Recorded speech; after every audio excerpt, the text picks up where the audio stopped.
If you are looking for ways to get on top of heart disease or other cardiovascular issues, you have come to the right place.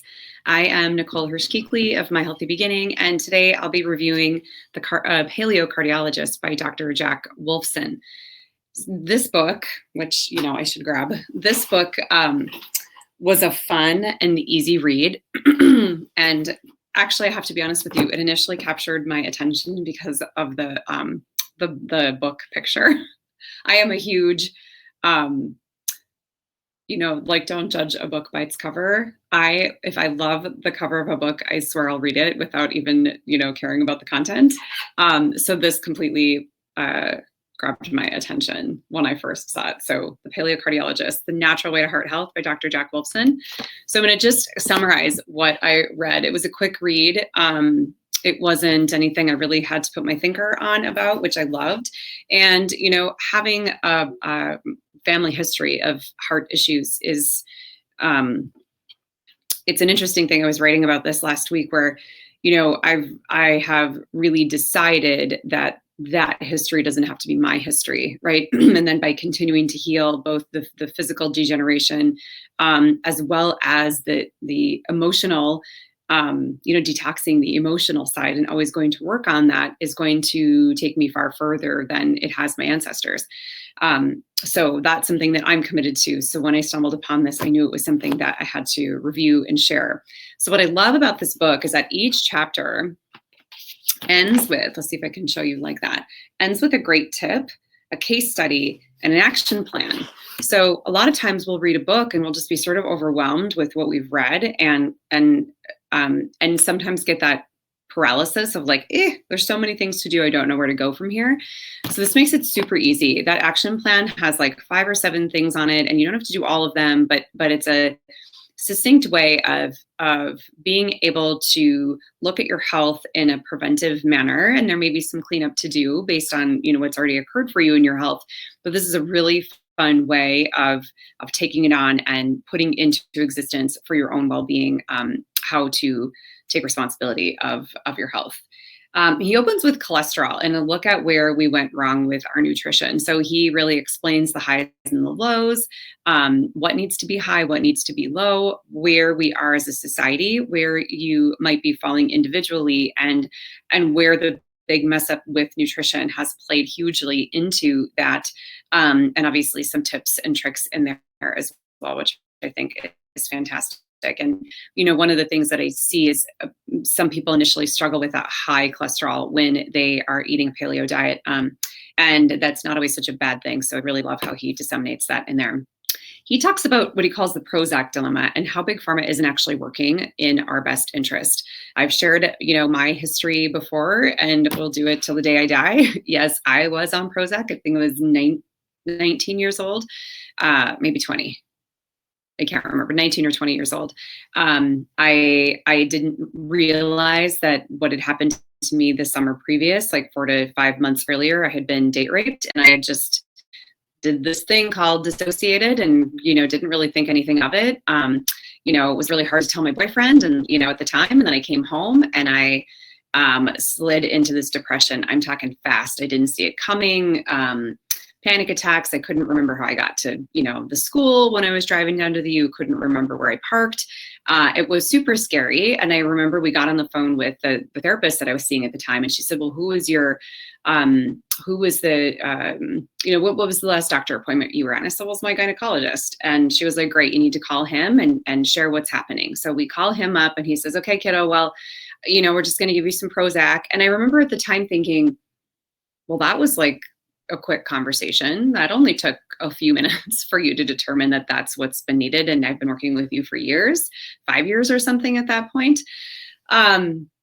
So it is a dilemma, right? Because it wasn't what I needed. It turned me into a zombie on my parents' couch for a few months. And at that point, my mom and I just decided we're weaning off of this because this actually isn't serving me. I'd much rather be with my feelings than have the experience I was having. So he makes a couple of points in here. I'm going to actually read them verbatim. He says, the more depressed you are, the higher the risk for cardiovascular disease.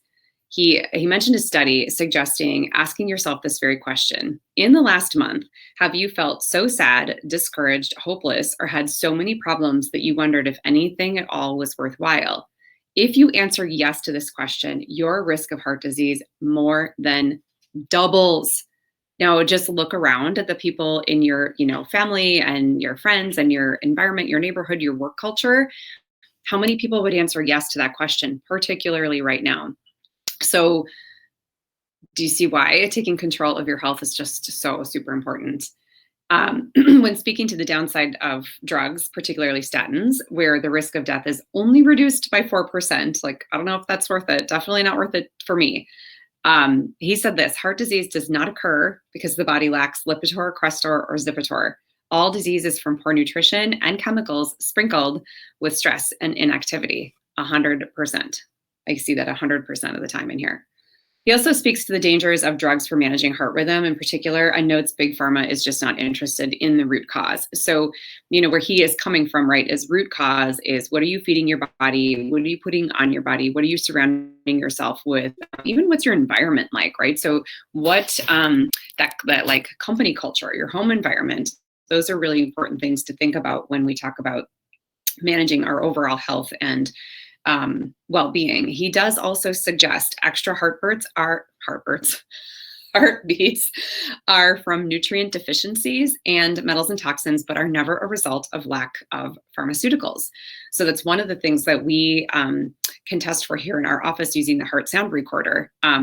Thousands and thousands and thousands of times louder than a stethoscope. And we're able to see, are there extra beats? Is there a slow rhythm? And what nutritional deficiency is attached to that? So even without muscle testing, you can do a heart revitalization program with the supplementation you need, with the guidance around the food you should be eating, and bring yourself around to total health. It's so cool. He touches on what he calls useless, dangerous procedures. So he talks about what are these procedures? Why are they happening? Why he will not do them? What he will do instead? And, the thing that resonates with me the most is he talks about, so you might have a stint because it's, opening something up, holding up a blockage. So what are you going to do when there's blockage everywhere? The stint can't keep, it's not going to be the answer for always. And so at some point you have to bring in activity and managing stress and managing the amount of chemicals coming in and your nutrition, or, this is a slippery slope in the wrong direction. He talks about the toxicity in our world. In general, heavy metals. He has a bigger conversation about the heavy metals. And it's interesting because I've seen this conversation before about chemical toxicity and these statistics, particularly from the EWG, which is the Environmental Working Group. EWG.org, I believe, is that link. A study led by EWG researchers found an average of 200 industrial chemicals and pollutants in the umbilical cord blood of newborns. Like fresh to the world, just they got to incubate in there. But upon incubation, anything that can cross that blood-brain barrier from mama to baby becomes babies. So if mama's got, metal fillings still, that becomes a problem for the baby. If mom's, eating pesticide-laden food, that becomes a problem for baby, etc. Tests revealed a total of 287 different chemicals in the whole entire group. These included pesticides, consumer product ingredients. So this is like what's in your Pantene, what are you putting on your skin, what's in your makeup, what's in your food, along with wastes from burning coal, gasoline, and garbage. He then goes on to talk about why having our babies at home is obviously the safest option for those who can keep themselves low risk. And then why it's really worth the painstaking effort to avoid chemicals and toxins in our pregnancies. He talks again about why home birth is so safe, which we love. We chose to have our babies at home, and how it sets up our children for success from the very beginning, with just not being introduced to so many of those environmental toxins and that more stressful environment in and of itself. He talks about why we need to sleep, why we need to move, healthy teeth and how to keep them. has some conversations about pulling teeth, root canals, et cetera, that are really interesting.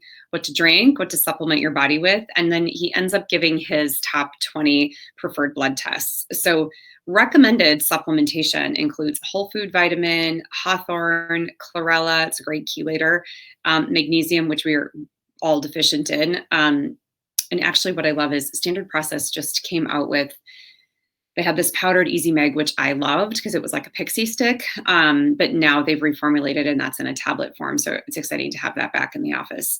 Probiotic garlic beetroot powder, which we see in a lot of those Standard Process supplements, nattokinase, which we have all of these in office and are able to support you with. And again, where we would start is a full lengthy intake and a heart sound recorder test to just really see what exactly is going on with your heart. And you can actually see, those beats, and we can help you explain or help to explain what those nutritional deficiencies are and really make that difference in your heart health. The blood tests he recommended include, this isn't all of them, but includes leaky gut, vitamin D infections. You got to find the bugs and you got to handle them. Thyroid panel, metals, inflammation markers, food sensitivities, and more.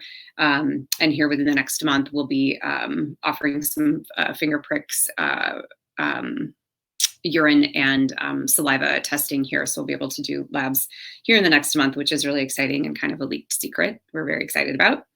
So in the end, knowing your body, knowing the foods to avoid, knowing the foods to eat more of, and what supplementation you will need to help you clean up and detox as like a subtle daily detox, as something to just keep in, to keep moving you forward, will help lead you toward that path of lifelong health. We at My Healthy Beginning offer designed clinical nutrition and detox programs with both in-person and distance options. So leave a comment, share this video with your friends, and you can find out more about us at myhealthybeginning.com.